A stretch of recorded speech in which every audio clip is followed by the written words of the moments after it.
Je pourrais commencer par une question tout simple. Est-ce qu'il est pertinent de distinguer nettement engagement politique et engagement poétique?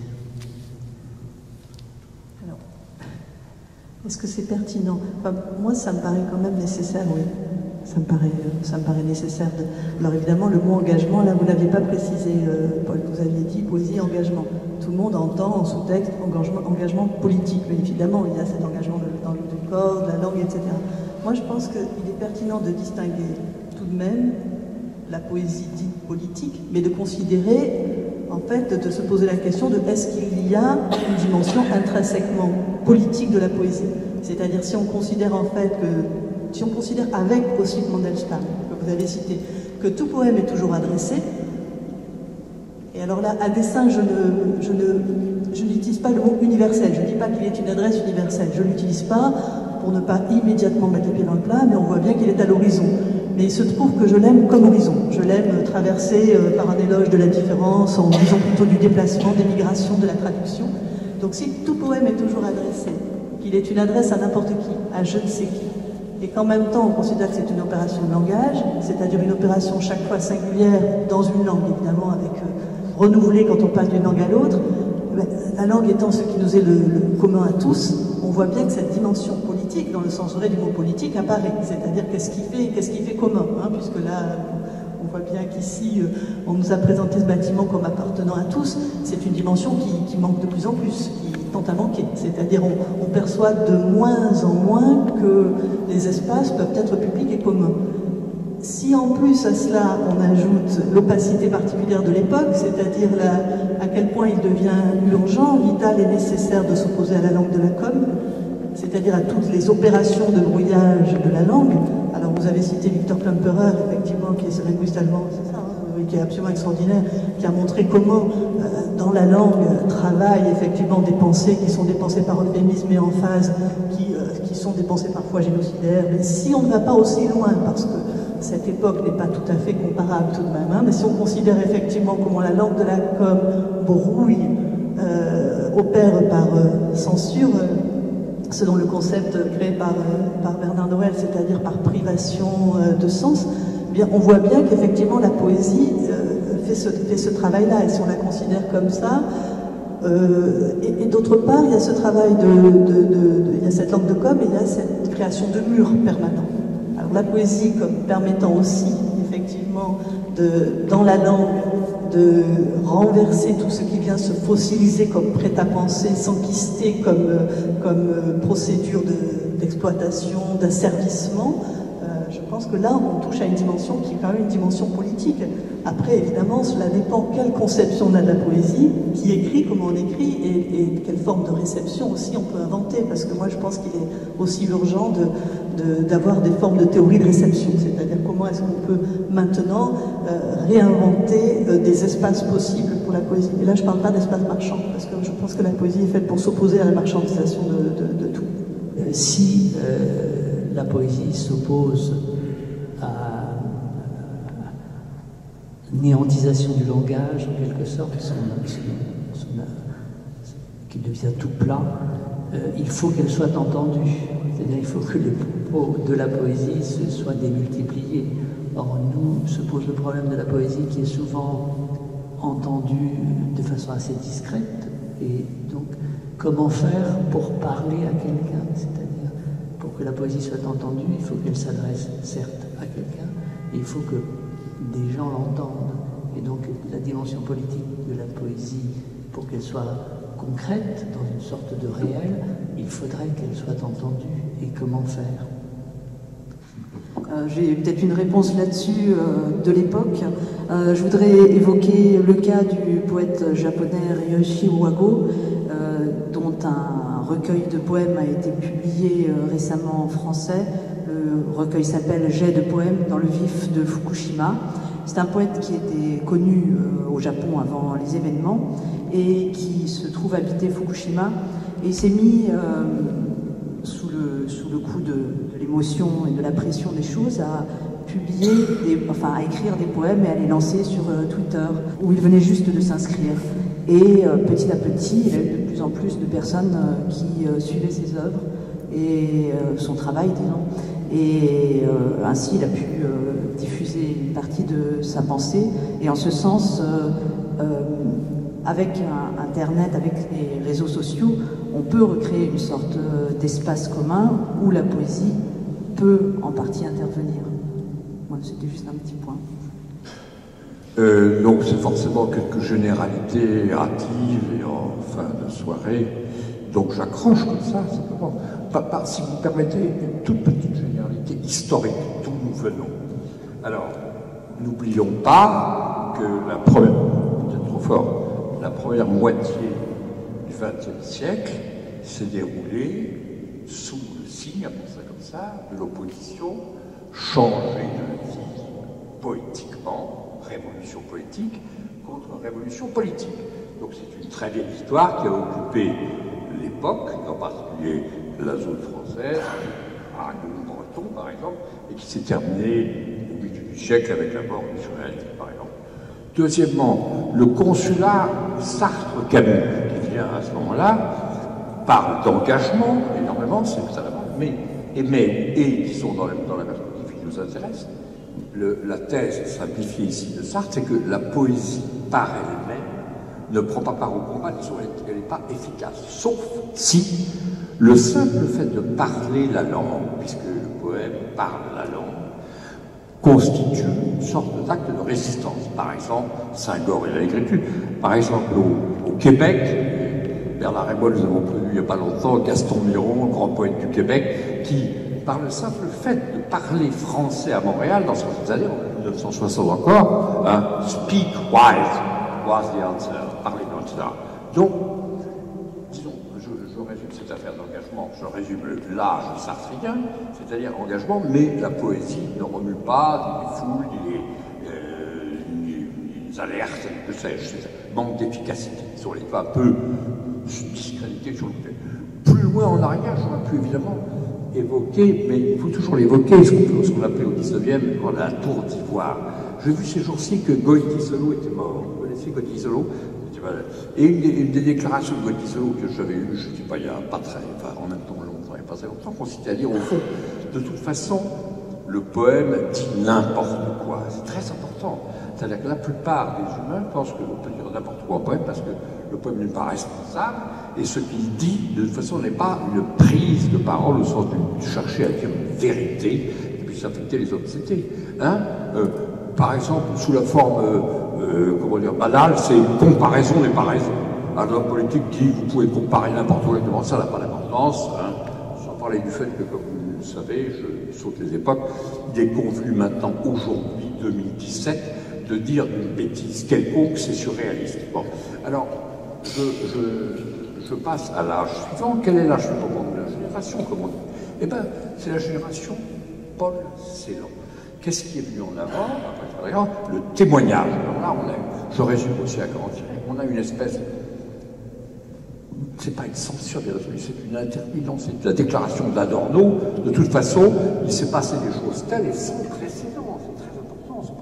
L'extermination des Juifs d'Europe et ce qui est arrivé, alors, tel que le poème en lui-même n'est pas à la hauteur. Et il disait, c'est la poésie, Unmöglich, je n'ai plus le terme exact, à ce moment-là, réponse, c'est pas une réponse, à ce moment-là surgit pour tout le monde Paul Celan, devenu ensemble le poète européen. Pour tout le monde, le grand poète européen. Alors, on pourrait poser, ce serait une manière de poser la question ce soir, où en sommes-nous avec le témoignage et où en sommes-nous avec Paul Celan? Je ne sais pas ce que je vais répondre à ça, mais je pourrais dire que de toute façon, le poème de témoignage se tourne vers l'extermination, l'horreur, l'insupportable, on appelle ça de toutes les façons, et disons, depuis Auschwitz, il y a tellement eu de génocide par il y a tellement de choses insupportables que même ce que vous avez fait pour commencer la séance consiste à dire, voilà, un poème de témoignage, je témoigne pour un emprisonnement, une annulation insupportable. Alors, la question, je vais m'arrêter là, ça consiste à dire, quel est pour nous qui prétendons publier, persuader, nous faire écouter, discuter, quelle est pour nous au fond, l'horreur principale. L'horreur principale. Pour moi, on se parlait pour moi, l'horreur principale, c'est ce que j'appelle la dévastation. Une position qu'on va appeler pour faire écologique. La dévastation, je l'appelle même la déterrestration, l'extraterrestration, la déterrestration, ce qui est en cours partout.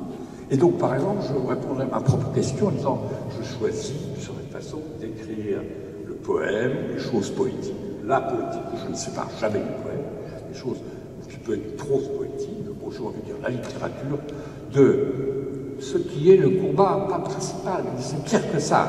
Je note au passage que pour l'IGAL, l'affaire, c'est l'affaire homme-femme. L'affaire de l'affaire homme-femme. Alors, c'est pas la peine, moi je ne me lance pas dans cette discussion.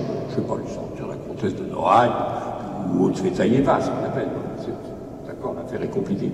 Mais ce que je veux dire, c'est que maintenant, si la dévastation, la déterrestration, l'extraterrestration qui est en cours, la seule chose qui intéresse vraiment les jeunes gens, c'est de quitter la Terre, ou d'accueillir ce qui revient au même, l'extraterrestre qui revient comme la semaine dernière, parce que c'est magnifique, c'est la connaissance scientifique magnifique. Alors, que faire avec la Terre? Autrement dit, mon affaire, ça serait la reterrestration et la opposée à dévastation, qu'est-ce qu'on pourrait dire? On va appeler ça la vastation, la revastation. Bref, redécouvrir d'une certaine manière la terra comme incognita, et ça m'amène à un autre aspect, si vous voulez, au fond du témoignage. Le témoignage de l'horreur, mais il n'y a pas qu'à témoigner de l'horreur, de cette façon.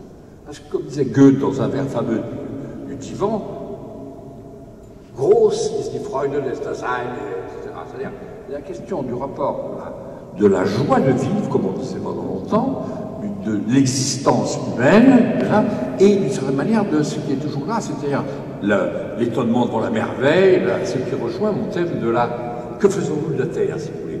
Et dans la mesure où le langage est menacé de différentes manières, dans la mesure où le poème est une affaire de langage, je vais inverser la formule d'Austin, c'est très drôle, c'est-à-dire qu'est-ce que c'est qu'un poème?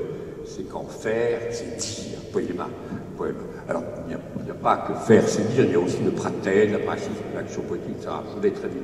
Mais donc, je termine là-dessus en disant, au fond, s'il s'agit aussi, avec témoignage, d'attester en quelque façon, dans et contre ce genre de dévastation, une certaine grandeur d'être, on peut appeler ça le vers de Goethe, c'était la joie d'être, Dasein, qui a changé de sens en Allemagne depuis, mais bon, je n'insiste pas. Grande, grosse die Freude des Dasein, il faut continuer en parler. Voilà. Alors, autrement dit, il faut choisir quel est son. Comment choisir? D'où vient la menace la plus grave? Que faisons-nous en tant que poète quand faire, c'est dire? Et en tant qu'être parlant, nous sommes attachés à la langue et au poème de la langue, et par conséquent, comme dirais-je, je change une formule de René Char, légèrement, je dirais, le problème, c'est qu'il faudrait que le poème demeure poème. Le poème demeurant poème, ça serait mon avis. Ils font un lien entre ce que vous venez de dire et ce que Florence a dit tout à l'heure. Il y a actuellement tout un débat, tout un travail intellectuel mené notamment par des philosophes et sociologues français, Pierre Dardot et Christian Laval, sur le commun, comme le commun comme étant justement la nécessité presque utopique de se confronter à cette réalité dévastée dont vous parlez. Et je crois, pour revenir au petit monde de la poésie et des 500 lecteurs de poèmes, je crois qu'il y a cette chose qui se manifeste quand même assez souvent à travers les travaux des éditeurs, qui est d'essayer justement cette mise en commun de poètes qui rencontrent d'autres arts, de poètes qui rencontrent d'autres expressions. Et je crois que c'est derrière qu'il y a peut-être une possibilité d'engagement finalement dans ces pratiques. Moi je reprendrai dans ce que disait Michel, la langue est menacée. Parce que je pense que la langue est réellement menacée.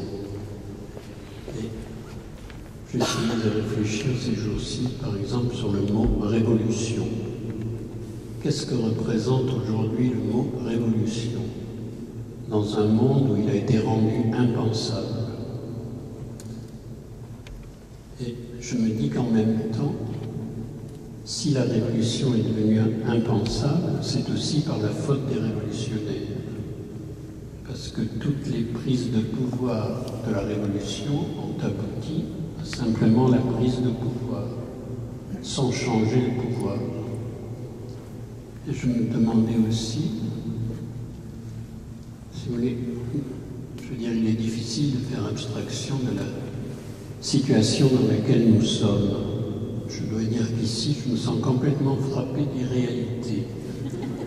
Mais la situation dans laquelle nous sommes, c'est que, il me semble que ce que promet ce prochain gouvernement, entre autres, c'est une paupérisation de la classe moyenne au profit des riches. Alors bon, la classe moyenne,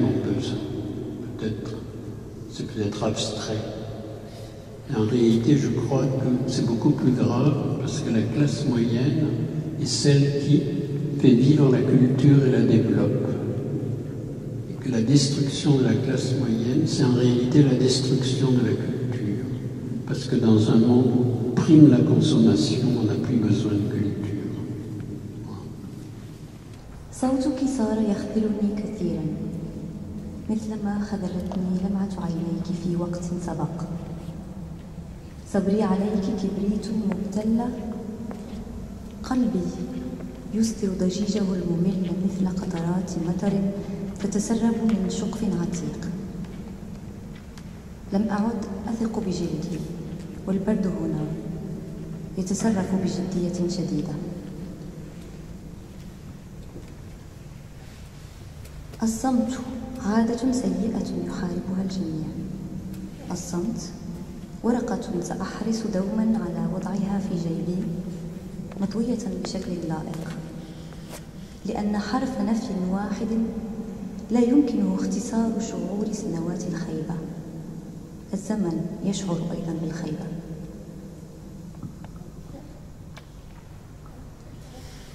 Ta voix me déçoit beaucoup, comme la brillance de tes yeux m'a déçu naguère.